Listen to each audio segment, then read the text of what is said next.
What's up, you guys? It's retro review time here on FightfulSelect.com. WWE Armageddon 2008. It's a good time. We're joined by Mr. Good Time, Warren Hayes. Whoopie-doo! How's everybody doing? My God. Enough of you. The reason we're here, our friend Zach, you may remember him from the WrestleMania 20 review. He requested this review. Lots of star power on this show. Lots of not star power on this show. Zach, first off, how you doing? And tell me why you picked Armageddon 2008. Doing good. Running a little bit late. Had to make these guys wait a little bit. I feel bad. I chose this one because I'm a huge Jeff Hardy fan. And this is the one time he won the championship. I never actually have seen this pay-per-view. Sean knows. I started watching wrestling in about 2004. So this was a few years after. I was still in high school when this was going on. And I did not get to see any pay-per-views until I started being in the Army and I could pay for it. So can relate to that. I mean, I watched wrestling long before that, but I didn't really get pay-per-views until the 2002, 2003 era when it became readily available to me. But let's go ahead and talk about this show. There's a lot of good and a lot of bad to this show. Kozlov's push is going on in the middle of this, guys. And Warren, I saw you on Twitter say Kozlov would rock that shit today. Yep. And I said, I don't think so. No, tell me your thoughts, Warren. I still stand very, very firmly on the fact that the reason Vladimir Kozlov didn't work out is because of, I think it's bad character work and inappropriate push. I think his booking wasn't sound. I get it. They wanted to push him as a monster heel. They had him squashing jabronis right and left. And then they immediately thrust him into the title picture. He was up there with Jeff Hardy and Triple H. And I think that was a big, big detriment. He should have got a couple of big wins under his belt, such as beating the ECW champion Matt Hardy before being considered as a main event player. To me, especially when you look at his physique, his build, there's and the fact that, I mean, I still remember his promos where he'd say, I will beat everyone in Rumble Royal within the double E. It's like I think there would still be room for that to go over. The big, large, softly built foreigners, a la Walter, for instance, I think they still work. And if Kozlov had come up through NXT these days, give him some proper character work, that guy would have taken off because he's a legit tough guy. He did work a lot with Triple H ahead of this, but Matt Hardy did his best. I'm going to leave my match ratings on here. A full explanation of those is on the website, but it starts off at 5. If it goes below that, I thought it was probably a not good match. Up to 6 out of 10 is recommended viewing. Zach, I want to know what you thought of this match because it looked like Matt Hardy was trying. Matt Hardy, you figured 10 years ago would be fine compared to how he was working a few months ago. But I honestly feel like Matt Hardy now could outdone Matt Hardy that was in this pay-per-view. Oh, well, we're going to do a lot more of that on this show, actually, with Rey Mysterio, too. I agree. I was going to bring that up during that match. I don't remember Vladimir Kozlov. It's been so long. Lucky you. But I was watching this match, and I'm like, there's nothing special about this guy. It seems like one of those guys Vince McMahon likes that's just super big and can move around. And Matt Hardy looked like he just did not want to go. What this first match has taught me is that you can, in fact, judge a book by its cover, because that is exactly what happened. Kozlov threw a scary belly-to-back suplex with a leg hook and tossed Hardy into the ring post real hard. Kozlov was going to the double wrist lock often. I like that. Hardy has to go back with the jawbreaker and attacks to the post himself. One thing I didn't like, Zach, Matt Hardy got Kozlov up a little too easy for that side effect. I'm looking at that and I'm like, that shouldn't have happened. Kozlov is 80 pounds bigger than him. I feel like there was a lot of support in a lot of different spots and a lot of different matches tonight. Yeah. There was some sloppiness going on tonight. Mm-hmm. Kozlov did have some potential if he could have increased his pace, but he just wasn't there, Warren. He won with a big slam after dropping Hardy across the ring post. They seem to rely on that ring post an awful lot. Also, this is a non-title match, so I don't know. That's an excellent point. Why would you put a non-title match on your pay-per-view? It didn't from the get-go. It just didn't make sense. Why would you do that? But wasn't it more like it seems to me it was a Uranagi that finished it. And Matt Stryker, who was part of the ECW commentary at the time, man, commentary was really, really hard to follow with all these people calling their matches for every brand that night. Matt Stryker, I mean, Uranagis aren't a new thing, but he said, "Oh, look at that move. It was kind of like a choke slam spine buster." And I'm like, well, they're told to act ignorant when somebody debuts a move, or they're putting their own twist on it. They're supposed to act as if it's innovative, because that's a big that's a big selling point for some of this. I guess in 2008, Uranagis weren't part of the common parlance. Yeah. IC title contender tourney. CM Punk defeated Rey Mysterio. William Regal is at ringside with Layla for this. It's weird for me, Zach, to see CM Punk wrestling again. And we're definitely not filming this the week after CM Punk appeared under a mask. This is timeless. But it is weird. I've looked at him the last 5 years as an MMA personality, not even a fighter. He's out there doing interviews every so often, doing commentary. How did you feel seeing CM Punk in the ring again? He had it. This was probably my second favorite match of the night. I feel like he was carrying the match, because Rey Mysterio it didn't seem like Rey Mysterio. I would like to take today's Rey Mysterio, time travel him back and fight CM Punk. I bet you that match would go way better, especially because it's somehow done a Canadian Destroyer. Yeah, that's the thing. That was going to be, obviously is a big talking point of this match, is that Warren 2008 Rey Mysterio is nowhere near as good as 2019 Rey Mysterio. Not even close. Not even close. The stuff that he's doing these days just on SmackDown is phenomenal, and he really, really is a step or two behind here. I cannot not be in agreement with you guys. He was slow. Nothing he did was patented Rey Mysterio, whereas holy crap, start of 2019, he's tearing free TV up with Andrade Cien Almas, putting on some of the best matches he's had in over a decade. It's phenomenal. And while I do consider this one of the better matches of the show, I didn't think it was a great match. It was today. This is a mid-card SmackDown match. That shows you how much the in-ring has stepped up in that point. Now, do I think that they could have went out and had a barn burner? Hell yeah, I do. Even 2008 Rey Mysterio could have done that, because there were some times, I think in maybe around 2010, where he started to return to form, so to speak. But this wasn't it. They had some Fujiwara arm bars that went back and forth. Punk had to really bail out Rey on a moonsault, where Rey didn't get quite as far as he needed to go. It's so weird to see a subdued Rey Mysterio when we are seeing him in 2019 do suicide dive splashes to the outside, baseball slide splashes, and the boogie board. Boogie board. Yeah, there you go. That type of stuff. Punk gets the win with a GTS that very well may have broken Mysterio's nose, Zach. Yeah, I saw that connect, and I thought Mysterio was like legitimately out. He probably was feeling that, where if it wasn't scripted, he may have not really kicked out. Yeah, Ray's like, well, time for me to take 6 months off, per usual back then. Warren, if anything, it is nice to have these two names, which we knew would become world champions on the show. It adds a little bit of luster to this card. And it's always nice to see also CM Punk on the rise. Not with all the baggage that he carries these days. Just to go back, he's post Nexus, and he's on the cusp of the big push, and he's delivering on all cylinders. He's one of the best in-ring performers WWE had back then. He had the crowd in the palm of his hands every single time he got out there.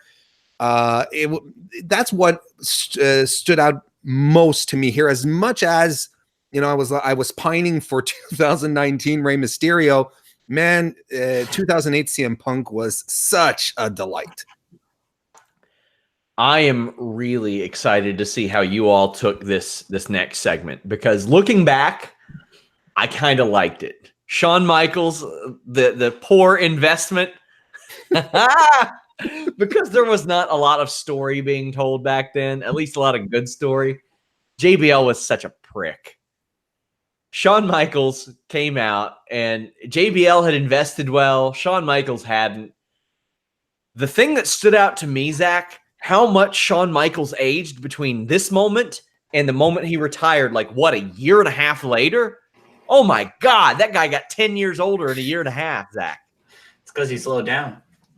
Yeah. Those bad investments. His body just decided to say, all right, it's time to go. Those bad investments, man. I hated this. So you hate it? Okay, we'll go through it. Is it just me? I don't want to say very clear, but it was very clear to me. Piped in booze during this. It felt like it, yeah. If you go back and listen, these boos are on a loop. And I'm like, that's weird. They didn't even do a good job hiding it. These boos, it's like, boo, we hate you, but boo, we hate you, boo, we hate. I'm like, what are you doing? It's in key for Kevin Dunn to do this, so whatever. Michaels explains that he supported churches. So let's take a guess. What churches are Shawn Michaels supporting? Kirk Franklin? Is he doing the GP? Are you with me? Oh, yeah. Is he supporting Joel Osteen? Would he let people in if it was flooding? Warren, speculate. I have no idea who you're talking about. You don't know who Joel Osteen is? He's the homeboy with the super church, the arena in Houston. That's like, give me your money. You will prosper. And then when it flooded and everybody was dying in Houston, he's like, we can't open the doors. Now I know who you're talking about. There's like a half inch of rain out there. We can't open the door. Now those are probably the bad investments that Shawn was talking about. Yes. Those are quite likely the poor ones. Maybe maybe he was part of maybe part of his reinvestments were trying to bring back some of the Church of Jimmy Swaggart as well. And maybe not realizing that Swaggart was dead at that point. It could be that as well. Zach, what did you think of this? JBL came out and didn't really say anything. Shawn Michaels just said he doesn't know how much time he has left in wrestling, and he wouldn't be lying. He didn't have a lot of time left in wrestling. If only he knew that Saudi Arabia was the answer all along, Zach. Hey, you got to take that blood money when you get it. Yeah, evidently. I mean, he's doing it right here. Shawn Michaels wrestling in Saudi Arabia is in character, Zach. Yeah. I was turned off by this. I was like, how is this flying? This is so stupid. Maybe a teenager maybe would have gone over it, but I was just, the bullshit button was just getting consistently pressed. I'm like, Shawn Michaels, please. He's getting paid too much. Yeah. I don't know. I mean, I don't know what wrestlers got paid back then.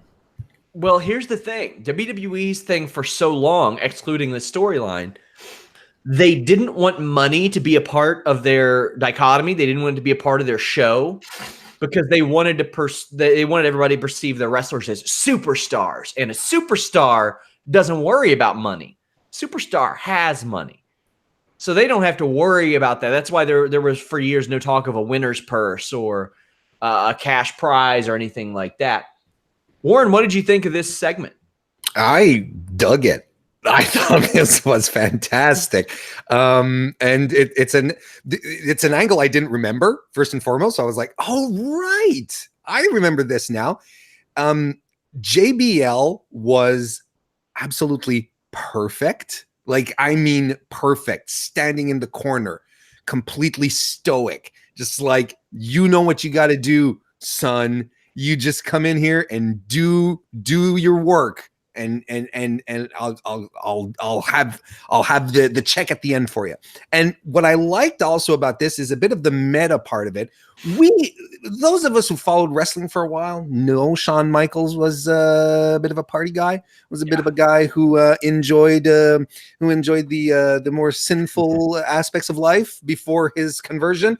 So even if you weren't, especially is what I mean to say, especially if you're aware of Shawn Michaels' history, this really made sense. It really worked. You're like, yeah, of course he blew all off. He blew his money like the lead singer of Creed. Of course that's what he did. And now he's broke. He has nothing to do. He has a family. Yeah, he's turned his life around, but he needs the help. I like this. The only thing I didn't like is that it was on the pay-per-view. This was a nice Raw segment, but otherwise nothing pay-per-view worthy here. Should have probably done a thing backstage. I think this is just a way to get Shawn Michaels in front of that crowd. I think that's what they were doing here. By the way, I gave that Punk Mysterio match a 5.5, which is above the 4.75 I gave the Belfast Brawl when Finlay defeated Mark Henry. Tony Atlas is out with Mark Henry. Fantastic. I got to share my favorite Tony Atlas memory of this run. He was great, from chuckling on the Abraham Washington show, but there's one moment I remember in particular. He's trying to heal the crowd, and I don't know if this was supposed to happen, but his reaction was the best. And nowadays, you're not supposed to talk directly to the fans. But Tony Atlas goes up, and he's trolling each fan individually. He's like, yeah, your town sucks. Where you from? That place sucks. And he goes up to a kid, and he goes, hey, kid, where you from? And the kid goes, Los Angeles. And Tony goes, never heard of it.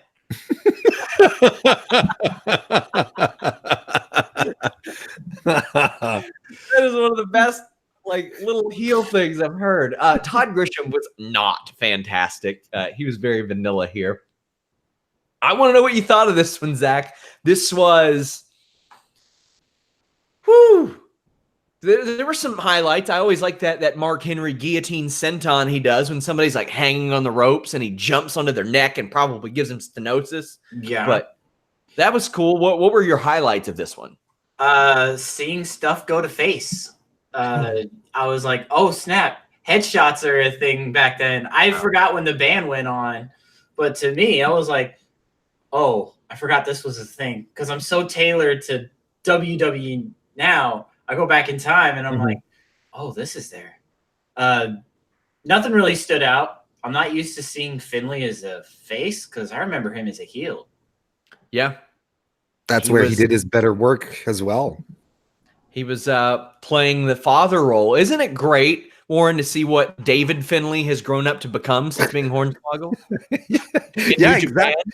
Yeah, New Japan, great career. He gets to use the Stone Cold Stunner. What more can you want? This was wasn't this 6 months after Vince McMahon had announced that Hornswoggle was his illegitimate son? But he didn't announce it. Hornswoggle just ran out there, but you know what I mean. That he was it was within the year, right? And then all of a sudden he's no longer Vince McMahon's son. He's Fit Finlay's son, and And Finlay had asked him to not come out for this match too. You got to protect. I'm going to look out for you, son. I'm going to take good care of you. Don't you worry, son.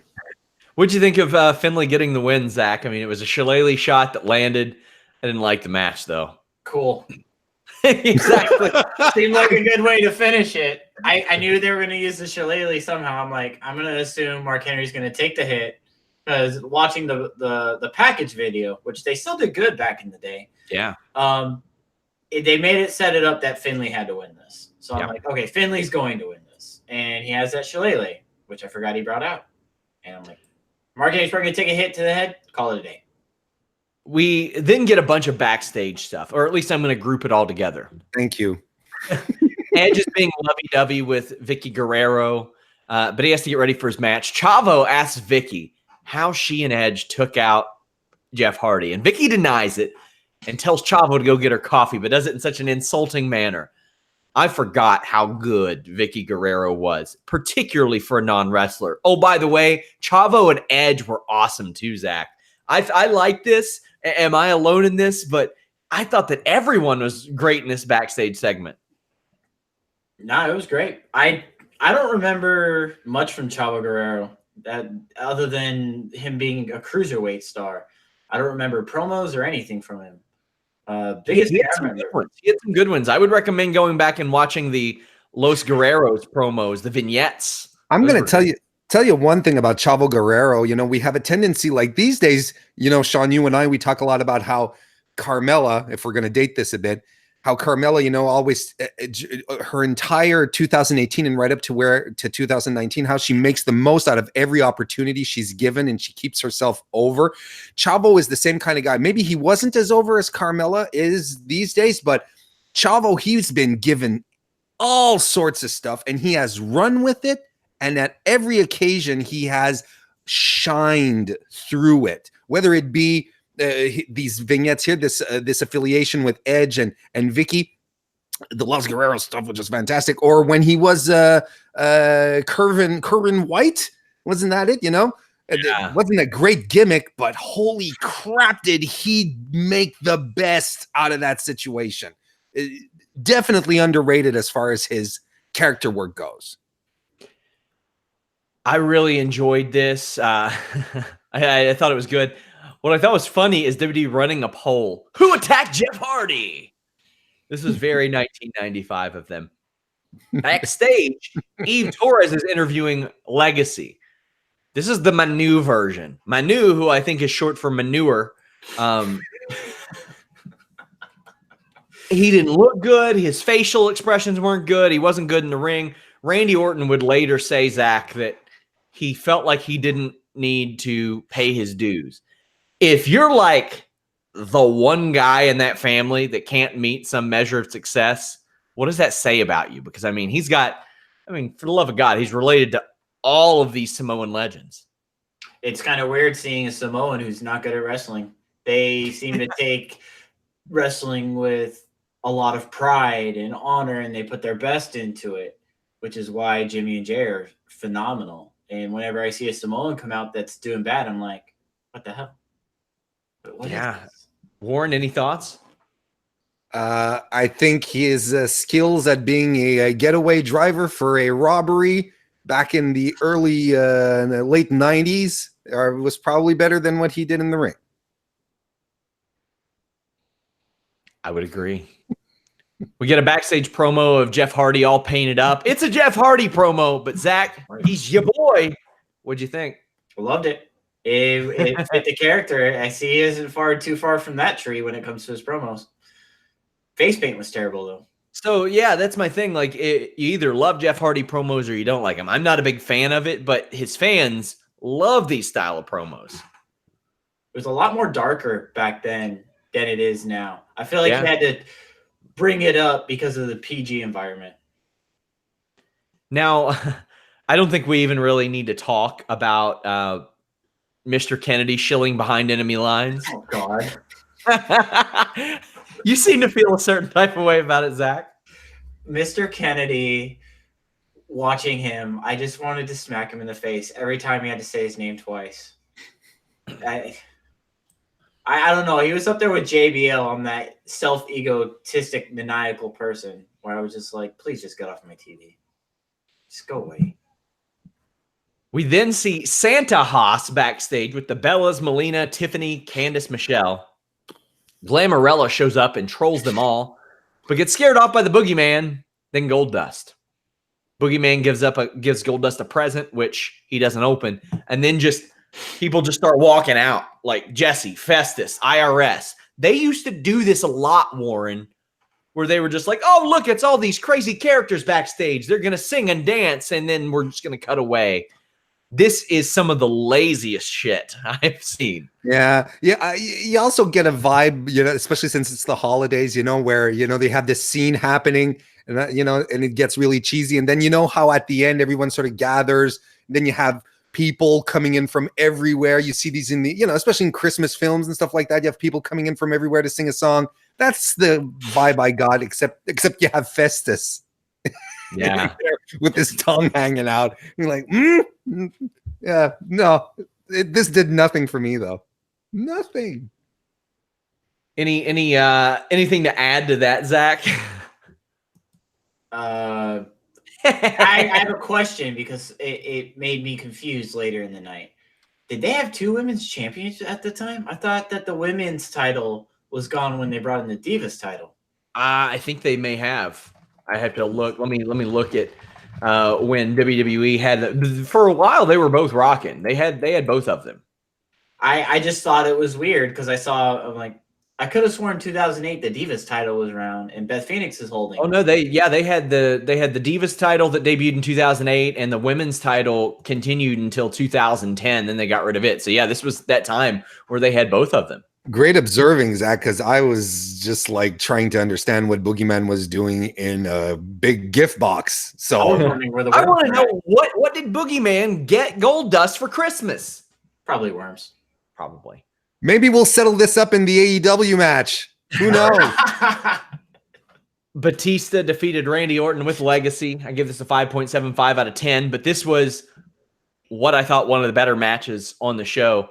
I didn't like the slow wrestling pace of the match, though. That wasn't for me. And it went to move like that. It just wasn't. This is a really methodical, boring match, in my estimation, until Batista picks up and slams Orton all about. Batista did the big no-no that I always harp on. When you've got an opponent with their shoulders flat on the mat and they're laying there not moving, you pin them. That's the point of a wrestling match. You pin them. He picks up Randy Orton.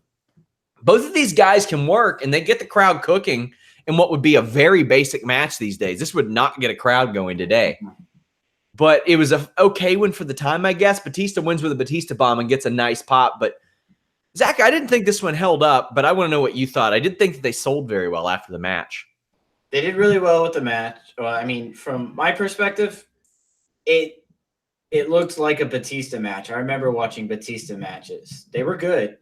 I liked his transition into the Batista bomb. I kind of wasn't expecting it out of that Alabama slam. I thought I was just going to get, what you guys call it, the Bama Slamma?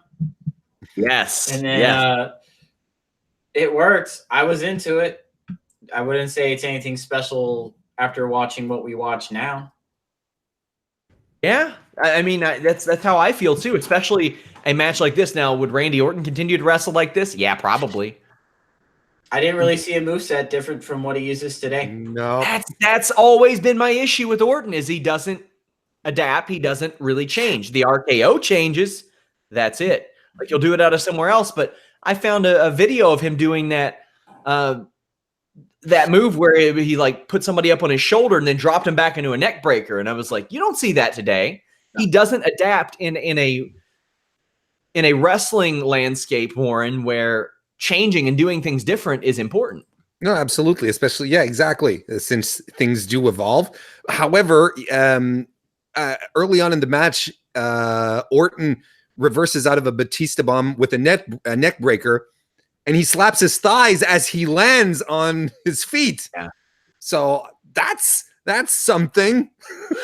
That's something you don't see every day. But you know, Batista and Orton, they don't click in the ring. There's just something that doesn't happen. This is not the last match that they have together. None of them were or are memorable, and they just kind of happen. They're snoozers. They're a little dull, and these days you could, like you guys said, you could never ever get away with that. The crowd wasn't to the end when they started reversing out of each other's moves. And I myself was like, oh, picking up. Give me another 3 minutes, but no, we went into the finish. Yeah, as far as Batista winning, any skin off your nose either way on that one, I think it probably works out better for him than Orton. I mean, Orton in this period, I've never been able to get behind Orton since like 04, 05. Mm-hmm. No, I'm completely with you on that. Batista was the right choice to go over here. I don't know. I've never been really, really big on Randy Orton to begin with. So maybe there's a bit of bias that's showing here, but I mean, the guy is who he is. He was able to create enormous success out of a very perfectly honed attitude that he would project with great aplomb in front of wrestling audiences. because otherwise, if you're here for the in-ring skill, oh boy, you'll be disappointed. Man, up next was a match that actually surprised me. Michelle McCool, Mickie James, Kelly Kelly, and Maria defeated Victoria, Candice Michelle, Jillian Hall, and Maurice. I gave this a 5.25 out of 10 because they were laying that shit in early on. The women that were on this show, they were like, you know what? If we're going to be out here in fucking Santa suits and elf costumes, we're going to knock the shit out of each other. And they did it. Mickie James had some really good strikes. They were going 100 miles an hour. Quite to the contrary. At that point, you probably have agents backstage, Zach, going, slow it down, girls, slow it down. This got better over the last 10 years, I think. And I'm not going to say this is some great match or anything like that, but being for the perceived Divas era, Zach, I thought that this held up pretty well, at least until the end. I agree. There was a lot of faces in there I haven't seen in a while. It reminded me of when we were talking about the match at WrestleMania 20, how the wrestling style is just so much different. And to be honest, it was turning me off because I like what the women can do now. They're taking it serious, where this was probably just a bathroom break for them back then, I feel like. But it was good. What I appreciated a lot out of this match was how Maurice was taking I just forget about for just because a lot of stuff is forgettable. So when you see this in its context, you're like, wow. And I mean, look at the women who were mostly wrestling here. You had Natalya there as well, you know, going up with Mickie James. So that was some fantastic stuff. Victoria was there, but I don't even think she was tagged in. I don't think she was even in the match, which was a shame. But I agree with Sean, for what it was, it shouldn't have been this entertaining, intense anyway. Yeah, the ending was a little bit sloppy. Michelle McCool wins with the Faith Breaker, which was the Styles Clash. Oh, wow. Okay, the moves, so not the women thought it was the Styles Clash. Yeah, the Faith Breaker. So I remember some people. I remember some people taking offense to this. By the way, no surprise. Now here's when they say the Faith Breaker, is that like the Face Breaker but with a lisp? I'm confused. Or was there some faith-based gimmick that she was running that I don't remember about? Or maybe some anti-faith gimmick where she's breaking? I don't know. I don't get it. The moves being done here were executed well, but they're in each other's way an awful lot in this match. Like they got to slide in and out. Then the aftermath happens. What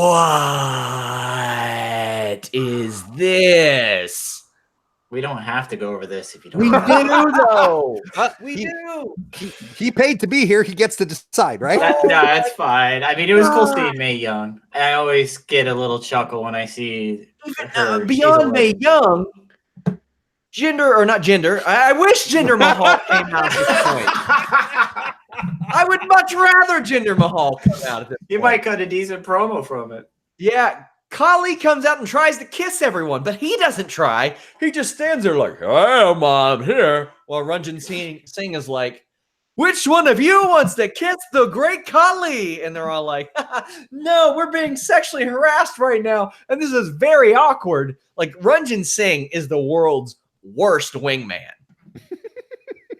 Like, this is miserable. What the? This is so creepy. He tries to get like all three of them to kiss. Like, Zach, your thoughts? I left the room, went to make a sandwich because this was just, it was bad. It was so bad. I forgot about Kali too. I don't know. I never found great Kali to be rememberable. They needed to stop that. It went on way too long too. I feel like this should have been like 2 minutes shorter. It did go too long. It went way too long. And again, this is a perfect Raw segment. Did not need to be on a pay-per-view. I did find it, there's nothing interesting other to point out that the last three ladies who were in the ring were Kelly Michelle McCool, not Michelle McCool, Maria Kanellis, and Mickie. a blonde, a redhead, and a brunette. That's about as profound an analysis I'm going to go in on this. It's probably already too profound. Mae Young comes out and she makes out with Kali. She called it the greatest high spot in her life. She did. Yeah, that was funny. I agree. Okay. Yes. She did still have it there. That's clever. That's clever. She did more than Todd Grisham was doing on the stick that night. Well, maybe literally. Oh, God. Oh, what are we doing here? Crowd was into it. Yeah, they were. They loved it. Oh. Okay. World Heavyweight Championship. John Cena defeated Chris Jericho. Damn, I loved this. They just went at it. The story of this match, Warren, was John Cena not being able to hit the FU, the attitude adjustment as we know it now, on Chris Jericho. Jericho would get out of it no matter what, into a DDT, a facebuster on the stairs, a code breaker of his own. That was the story of this, that Cena could not land it. I thought it was told great. Again, one that aged better, and the crowd was hot. Assuming this was actually the crowd, because they did they had the weird dubbing earlier in the night, but they sounded like they were into it, and this is one that aged very well. Yes, and it's another testament to Chris Jericho's capacity to not only tell a super compelling story, but also help his opponent along, because this is the era that we're all kind of crapping on John Cena, the 5 moves of doom. He's stiff, he doesn't do anything innovative.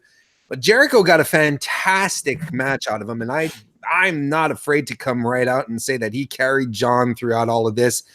And I saw the exact same story here. And on the flip side, I saw Chris Jericho pulling out his big moves, pulling out the code breakers and the walls of Jericho, and being unable to finish off Big Match John with them. So it was a really, really compelling story that was told really, really well. And I think also one of the better timed matches. I wrote it down that it was about 12 minutes, 30 seconds. And I think it was the perfect length for what they had to say here. How about you, Zach? This is one that Big Match John is appropriate here. And Chris Jericho, perhaps in that era, didn't get the credit that he deserved. Maybe in this era, because we're talking Shawn Michaels era soon too. Michael Cole, I thought, was on top of his game as well. He called a hell of a match here, especially when you're talking about commentary compared to today. Jerry Lawler wasn't bad considering as a babyface. Walls of Jericho got the crowd going nuts, and you can tell it fired up the announcers. Cena gained the submission win with the STFU, but Warren, you don't seem to like that. But Zach, what do you think? This match was phenomenal. I am a huge Cena fan to this day. Although this was early. Still, I mean, at the point they said he had 4 world title wins, which in 2008 I thought he had more. I thought he had 6. Looks like I was wrong. Still pretty stiff. I feel like he moves better now than he did in this match. Chris Jericho definitely carried it, but I did get to see some stuff that was phenomenal. The Codebreaker came out of nowhere. I felt like he got a lion salt. He almost always takes knees for that. Yeah. So seeing a lion salt happen was pretty cool. The running bulldog into the stairs was really cool too. I think if Jericho did not move the way he would, that he could have really ate the stairs too. And Michael Cole was on point. This was a really good match. I agree. This was a great match, and I think I grimaced when we talk about John Cena doing an STF. In the context of the story that they were telling, it was perfect because okay, well, I can't get you with the FU. I'll get you with the STFU. There you go. It's just that John Cena's STF is terrible. It's always been awful. Why is that? I could sneak out with it, Jesus.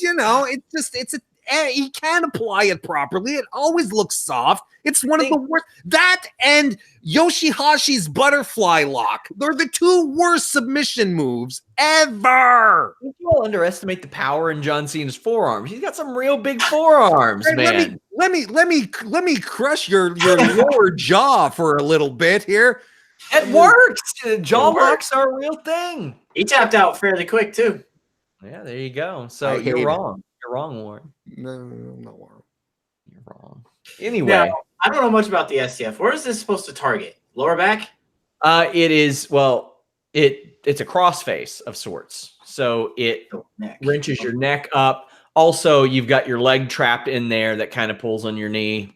And Pulls that's on your the quad. thing, is that Cena doesn't torque back. He just sort of leans his arms. He like turns his forearms and applies pressure Have you seen on the your chin. forearm? Yeah, They're but huge. Jesus, it's like a nice massage. My masseuse does better. Is able to get in here much more firmly. It's not. I don't dislike the feeling. That's the thing. I'd be like, yes, John, please continue. I gave this match a 6.5 out of 10, which is recommended viewing. I really liked it, especially the great STFU finish. And then the main event. Jeff Hardy defeats Triple H and Edge to become WWE champion. Zach, your thoughts, your feelings, your emotions as you watch this back. I saw the clips. I never saw the actual match from the night after. Because I never thought Jeff Hardy was going to get the title. I love Jeff Hardy, and I think he deserved one title run, and I'm glad he got it. Granted, what happened a few months after this and his fallout with the company, it really sucks that he did that. And the other person that reminds me of this is Rob Van Dam when he was a double title holder at the same time. Just sucks. You got to the pinnacle, and then you fell on your face. Yeah, it didn't go well for him. I mean, I really liked the CM Punk feud that would emerge from his top level run, Oh, and that was really, really, really good. And I thought that his title run and his main event run was a lot of fun from about this point till August when he left. Just really, really good. I thought that he delivered, and CM Punk, he brought CM Punk up. He was the perfect person to make CM Punk a main eventer. And this match was very cool. I gave it a 6 out of 10. That's recommended viewing. This was a lean SmackDown era Triple H, Warren. This was after he was done like carrying all that weight for a long time. He cut Jeff off from a springboard, pulled Edge out in front of him on a slingshot. Very clever. I think he regained some of those smarts as he lost that weight, Warren. Yeah, I think so. Like he was, I mean, this was full on cerebral assassin Triple H in this match. You know, he picked his spots. It was the game. It was just as simple as that. And this was peak Triple H. This is the character that I've always preferred in the ring. And I hadn't seen a match from this period in a while. Man, Triple H could sell. Like he could make anything look good. He'd bump, he'd sell. A lot of the criticism that he got for burying guys, yeah, maybe, but man, he makes everyone look good. Sure, I mean, if he doesn't want to make someone look good, cross-reference Scott Steiner, that's fine. Yeah. But there were times he was slower than Christmas in this match. Like that whip into the rope, I think it was on a knee spot. He was like power walking to the ropes. I was like, yes. One of the best spots I thought, Zach, was Triple H setting up for a pedigree on Edge. Then your boy Jeff Hardy pops out of nowhere with a whisper in the wind. That was phenomenal. Oh, it was great. I did not know that was going to finish it. I had no clue how this match was going to finish. Yeah, I mean, we knew how don't know it did. I don't think it did finish it, did it? No, yeah, it was early in the match. no, the whisper of the wind on the electric chair one? Yeah, no. That's later on in the match. But then there was the Doomsday Whisper in the Wind, where Triple H has Edge up on his shoulders, does the electric chair drop, while Jeff does the Whisper in the Wind, and Edge is dropped on his neck a little bit, Zach. That was scary. That was probably the start of his retirement. I mean, my God, it was less than a year and a half later, maybe? Yeah. I thought it was good. I think my favorite spot was the spear through the table. That Try was to great. get Triple H. Hardy eats it, and Hardy eats it hard too. I got Edge. it. If Go we're ahead. talking about cool spots that we liked, I loved Jeff Hardy leapfrogging over Edge's spear, and Triple H is in the back. They're in the ring, There and we Triple H go. just eats it. Mhm. It was so perfectly timed, and no one sort of, oh, I got to move over here to get it's the spot. It was just so fluid and perfect. I popped for that one. That is just that was one of my favorite spots. I always liked when they would sell the spear in the corner as much as a regular spear, because what's the difference? I mean, so it's in the middle of the ring. I would figure maybe that would cause a little bit of the same reaction as one in the corner, but like when Rhino would do that, they wouldn't always sell it like that. He would hit the gore in the corner to an opponent, but they would never quite sell it. Jeff was not quite smooth about hitting the twist and fate and swanton and then jumping his body all the way to the other side of Triple H so Edge could yank him out of the ring. I was like, that was my only qualm there. Then we get the aforementioned table spot. Triple H looks poised to win the title, and then Kozlov comes out. This didn't need to happen. No. Zach, I thought this was overbooked. Why? Because it didn't play into the finish at all. Why did Matt have to come out too? It literally, when I see those brawls like that, Hardy didn't do anything other than punch him. Literally, all he did was punch him. Well, by then, Hardy's legs were like he was a friggin' weeble wobble, and he was waddling everywhere. Poor guy's had hip socket issues for decades. But I'm like, why did this happen? It didn't contribute to the end of the match. What, we needed to continue Matt and Kozlov? Kozlov beat Matt. Mm-hmm. Also, I would have had it maybe Triple H gets attacked from the onset early on in the match, as opposed to making it overbooked like this. This just made Kozlov look like a dick, which I guess was the goal, Warren, but the only logic that I can come up with is that they wanted to continue playing into the fact that Kozlov maybe was the guy who took Jeff Hardy out. Like, that's the only reason to just keep maintaining his presence in the main event scene. That's if all. you wondered what happened to Kozlov, he showed up in the Royal Rumble the next month, lasted 2 minutes, 40 seconds, eliminated 3 people, and then Triple H chucked him out. I wasn't wondering, but thank you. That's what happened. Well, that's what we do. We set the table on this show, Warren. SRS stats for you. There you go. Jeff Hardy capitalizes on Triple H pedigreeing Edge by hitting a swanton and winning the WWE title. I love the finish. I didn't like what led up to the finish with the Kozlov horse shit. Without that, this would have went like from a 6 to like a 6.5, and maybe it would have been match of the night for me, Zach. But all things considered, the way to end this show on those 2 main event matches, those 2 title matches, man, you couldn't have asked for a lot more. This was really, really good stuff. I only have one gripe, and going back to the match, it is after the Edge tries to do concerto. I love the hit that Hardy did. That looked brutal. But he goes to the top, and then Triple H stops him, but he doesn't fall off. Why would you not get Hardy off the top rope so he can't swanton? I feel like in a way Triple H still helped Hardy win. Yeah. That's just me. That was my gripe. I feel like that wouldn't have happened today. Yeah, that's a good point.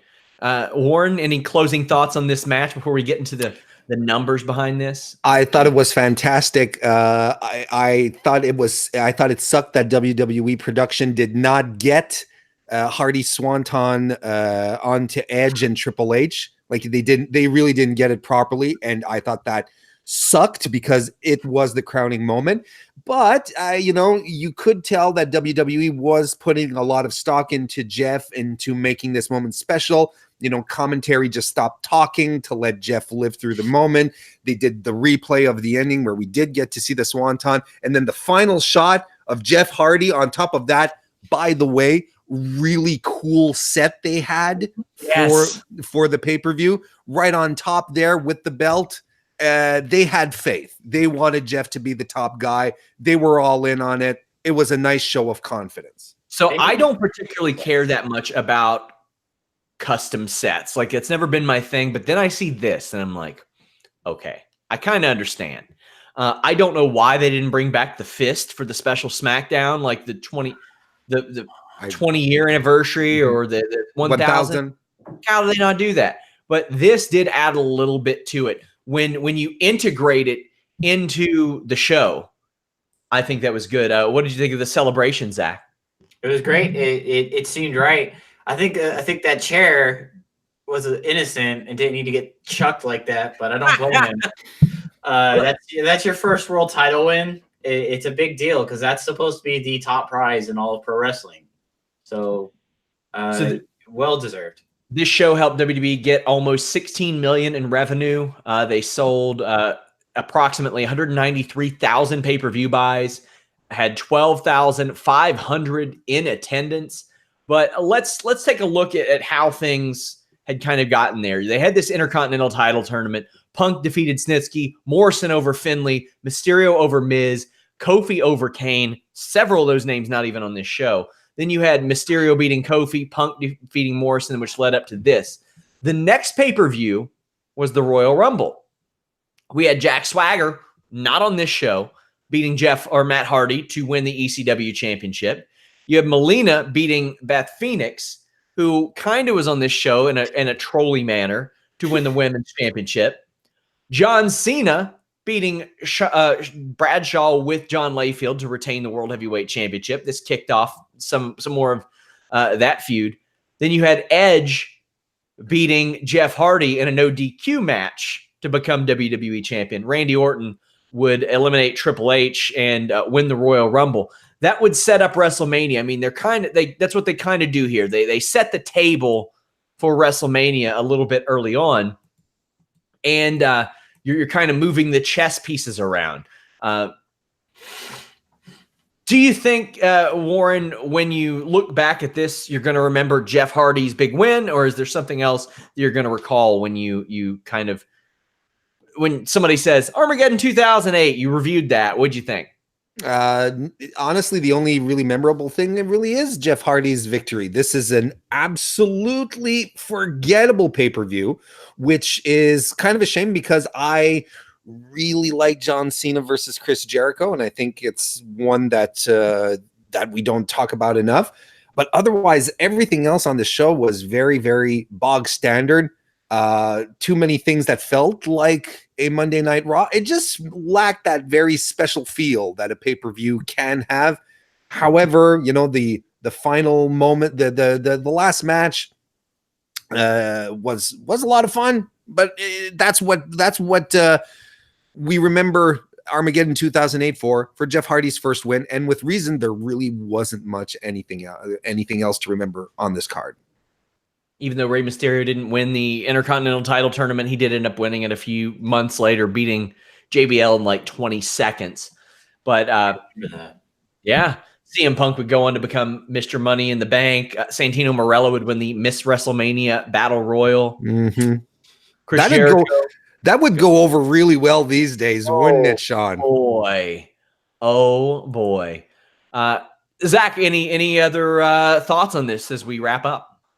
Not a memorable pay-per-view. Remember the Jeff Hardy winning. If someone told me what matches to watch, I'd say CM Punk Mysterio, Cena versus Jericho, watching that one first, and then the triple threat. This was the last WWE Armageddon that ever happened. Huh. They had ran this pay-per-view for, I think, a decade prior. They didn't have one in 2001, but I remember the first one, Armageddon, 1999, kind of playing off of the Y2K gimmick and all that. Everybody thought the world was going to end, and here we were 3 weeks before. And I remember, and when I think of WWE Armageddon, I think of Big Show crushing Big Boss Man, and I think of Triple H versus Vince McMahon and the start of the McMahon-Helmsley era. I don't necessarily think of much anything else. I remember having a DVD of Armageddon 04, which was a surprisingly okay pay-per-view for all the short matches it had on it. But I don't know that I'll ever think of this, but I always do remember Jeff Hardy got his title win. And that was a thing that, did we ever think it was really going to happen at that point? This was a guy who, Warren, I mean, Zach won't remember this because it was literally a decade before he started watching. Jeff Hardy was a jobber Mhm.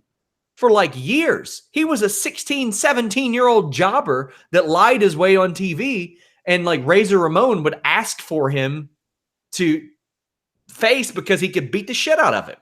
Yep, absolutely. And he's a guy who had nothing of the qualities that Vince looks for in his champions. Let's be completely transparent. And he's always been perceived as he was always in a tag team. He was always with his brother. There's the argument to be made that that Jeff was always more naturally charismatic than Matt. However, despite the fact that the last couple of years, you could argue that the tables have been turned on that one, and Matt has bloomed into something that we never thought would have been possible. But back then, Jeff was definitely the more fan friendly one. He was the one that you connected with easier. He had singles potential. We knew it. We've seen it, and it just felt right. It felt right to give him the belt and see what happened. Of course, unfortunate what happened in the years subsequent, but I mean, at the time it was perfect and a hell of a journey, like you said, to get to that point as well. Zach, before I ask you like kind of a final question, imagine a guy losing his first 30 televised matches and ever recovering from it, let alone the career that Jeff Hardy went on to have. Now, obviously, he was very young, but I mean, he was getting squashed by the Anvil, by 1-2-3 Kid, Waylon Mercy, like all types of people on TV before. When did you become a Jeff Hardy fan? Because you mentioned that you started watching WWE around WrestleMania 20, and I know that Jeff had just left the company right before that. When did you become aware of Jeff Hardy? Was he there in 2006? I believe he came back in 2006. Came back in like 06, 07, I believe. And then he started doing Jeff Hardy stuff, and they would do the packages on the back. And then when I found out about the TLC matches and all the crazy stuff he did, I became a fan. And I'm going to be honest, I feel like Jeff Hardy now bumps harder than Jeff Hardy did in this match. That dude is crazy. He needs to let up on that body.